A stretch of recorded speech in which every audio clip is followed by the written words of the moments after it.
Y'all ever wake up sticky and sad for no good reason? Like you hugged a jar of pickle juice in your sleep and dreamed about your ex?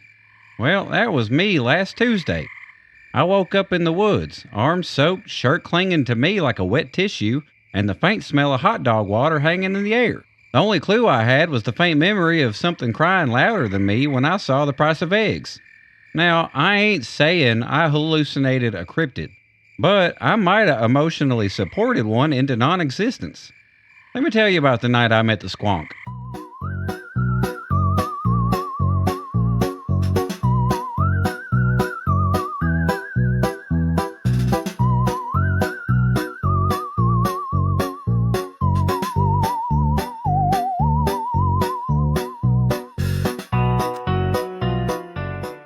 It all started when that dang owl kept mocking me. Not just hooting, I'm talking full-blown sentences in the voice of Loretta, my ex-wife with a voice like gravel in a blender. Every night around 3 a.m. I'd hear it from the woods. "You'll never change, Paw."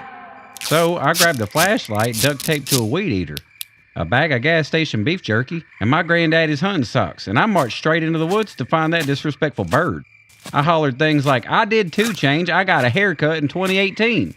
And, "You don't even pay rent." The owl answered, "I pay in wisdom, idiot." I said, "Well, your wisdom got me banned from 3 Cracker Barrels." Then it goes, "That was your behavior, not my advice." And I go, "Your advice was to threaten the manager with a ladle." That owl didn't let up. "Still think frosted tips are coming back?" I yelled, "Yes, I do. Style is cyclical." Then it just hooted for 30 seconds straight in a real smug tone. I swear, one of them hoots had an eye roll in it. That's when I heard another sound, a different kind of sad. Not judgmental owl sad, I mean deep, wet, primal crying. Like someone found out their favorite vape flavor got discontinued. I followed the sound down to a hollow by the creek, and that's where I saw it. The Squonk. Now, imagine for a second, if you will, if a walrus and a sack of mashed potatoes had a baby and raised it on Tumblr. It was sitting there sobbing, face buried in its own flabby arms, mumbling things like, "I'm too moist to be loved," and "I was born with asymmetrical eyeballs." I said, "Hey now, buddy, I once cried because my reflection looked smug. We all got problems." It looked at me, startled, and vanished. Just dissolved into a puddle of goo before I could say another word. Next day, I told Natalie about what I saw. She didn't even blink. Said, "You saw a Squonk." I said, "You saying that like it's normal?" She said it was normal for me and that I should consider carrying tissues and a sympathy card into the woods from now on. I asked if I scared it off, and she said no, it scared itself off. That's what Squonks do. But it'll be back. You just gotta show up. Keep being kind and don't try too hard. They'll trust you when they're ready. So, that's what I did. That night I went back. I tried to seem gentle and unthreatening. I even brought a poetry book I found in a laundromat vending machine. Most of it was dryer instructions with deep metaphors, but I thought it might speak to him. I placed it on a rock and said, "You ever feel like a spin cycle on low heat?" He peeked out from behind the bush. I could see one big glistening eyeball trembling. I added, "It's okay if you're not ready. I'm just here to sit with you. No pressure." And for a second, I thought maybe he'd stay. But then I sneezed. One loud honking nasal explosion from years of pollen trauma. And that was it. Squonk soup again. I stared down at the puddle and muttered, "Dang ragweed strikes again." Next night, I came prepared with snacks, comfort food, a peanut butter and sadness sandwich, crust cut off, and a Capri Sun I found in my truck's glove box from 2014. I sat near the creek again and waited. Played gentle acoustic guitar covers of Panic at the Disco on my cracked phone speaker, kept the volume low. He came up real slow this time, shuffling like a guilty toddler who knows he knocked over a vase. I whispered, "Hey buddy, I brought you snacks." PB and sad. Classic. The Squonk sniffed the air, tilted his head, and let out one long hiccup sob. Then he saw the Capri Sun, stared at it like it was judging him, and vanished. I looked at the sandwich and said, "Well, more for me." But even the bread felt disappointed. Now I went out one more night. This time, I sat real quiet. I didn't say nothing, didn't play no songs. I just sat there with the Fall Out Boy t-shirt in my lap. After about 20 minutes, the crying started. It was closer this time. I didn't move, I just cleared my throat and said, "Buddy, whatever you need, I'm here for you. Just let me know what you need." And y'all, it didn't melt. It walked, well, sort of sloshed, out into the clearing and sat down next to me. Didn't look at me, didn't cry either, just kind of sat there. I held up the shirt and I said, "You want it?" I washed it, kinda. It took the shirt real gentle, like it was made of raw feelings and dryer lint. Then it said, "My knees bend the wrong way and birds laugh at me." I nodded solemnly. You know, mine crack like bubble wrap when I stand up. Birds are jerks. I sweat when I get nervous, and I'm always nervous, so I'm always sweaty. I said, "I sweat when I sleep. We're twins."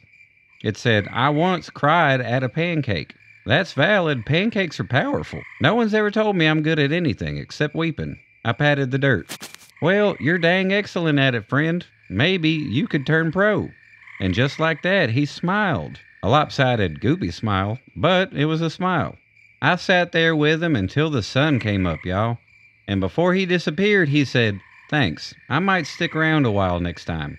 I nodded and said, "I'll be here." The next night, Natalie showed up again. Said she'd felt the emotional pressure in the woods drop by a whole mood ring color. I told her what happened, and she nodded like a proud older sister. Then she tapped me on the head and said, "Try not to ruin it with a sneeze next time." Since then, I visit the Squonk whenever he shows up. He tells me weird stuff, like how he thinks pine cones are judging him, or that frogs are secretly whispering about his posture. I listen, I validate. I tell him his eyeballs are exactly as uneven as they need to be. We don't need to hug, we just sit. And now I think we're friends. This week, Grits and the boys are delivering the letters in a slow eyeliner-wearing parade. They're hormonal and crying softly. One of them is holding a sign that says RAR XD. Let's see if we can decipher these tear-stained letters on this week's Redneck Mailtime. Redneck Mailtime. It's time for Redneck Mailtime. Yee-haw, Redneck Mailtime. Kelsey wrote the first letter from Arkansas. She asked, "Dear Possum Paw, my boyfriend cries every time I compliment him. Is he part Squonk? Darling, either he's part Squonk or he's just a man raised in the South with one emotion and no healthy outlets. Tell him you love his weird knees or his ability to identify lawnmower brands by sound. That's how we express love around here. If he melts, put him in a jar with rice and see if he reforms." Letter number 2 comes from Randy down in New Mexico. "Dear Paul, how do I cheer up my pet chupacabra? He won't even bite the mailman anymore." Well, now, there ain't nothing sadder than a mopey bloodsucker. Try reading him Twilight fanfic in a soothing tone while playing The Used in the background. And maybe offer him a goat plushie soaked in Monster Energy. It worked for me. Or get him a little mailman doll he can practice on. Like chupacabra therapy. Some cryptids just need a safe chew space. Joey from Ohio writes letter number 3. It says, "Possum Paw, I think I am the Squonk. I cried at a commercial for dog food yesterday. Buddy, I cried at a Waffle House menu once because the waffles looked so hopeful. You're allowed to feel things. Squonks aren't broken, they're just honest. Maybe get yourself a comfort hoodie with 2 long sleeves. You know, the kind where you lose your hands but gain emotional security. Embrace your puddle phase. Just carry extra pants." Letter number 4 comes from Tina down in Florida. She asks, "My neighbor says he saw a Squonk wearing Crocs. Is that possible?" Absolutely. I once saw Mothman in flip-flops and a Guy Fieri visor. Cryptids adapt, just like us. Sometimes self-loathing needs arch support. And honestly, Crocs are squishy, easy to clean, and good for puddle forms. I say let that Squonk strut. Confidence looks good in foam resin. Wyatt from Oregon wrote letter number 5. It says, "Pa, can I get the Fallout Boy shirt when you're done with it? That's a nice try. That shirt's got emotional residue on it now. It's basically haunted. But I'll trade you an Aiden hoodie I cried into in 2004 when I couldn't wear my mom's pants for skinny jeans because they wouldn't fit. If you got something equally tragic, like a signed copy of a MySpace breakup message." So, what did I learn from this whole thing? I learned that sometimes kindness takes repetition. Sometimes trust has to see you coming back night after night before it lets itself be real. I learned you don't always have to fix somebody. You just have to sit in the sadness with them and say, "Whatever you need, I'm here." And I learned that Squonks ain't so different from the rest of us. We all got weird knees. We all cry at pancakes. And sometimes the best thing you can do is offer somebody your favorite shirt and listen. You're listening to the Deep South Podcast. Remember, if a cryptid trusts you, don't rush the hug. If an owl insults your haircut, it might be your ex in disguise, or a skinwalker, or both. And if your knees crack like firewood, you might already be a squonk. I'm your host, Possum Paw McGraw Jr., signing off. Y'all be safe out there and stay weird.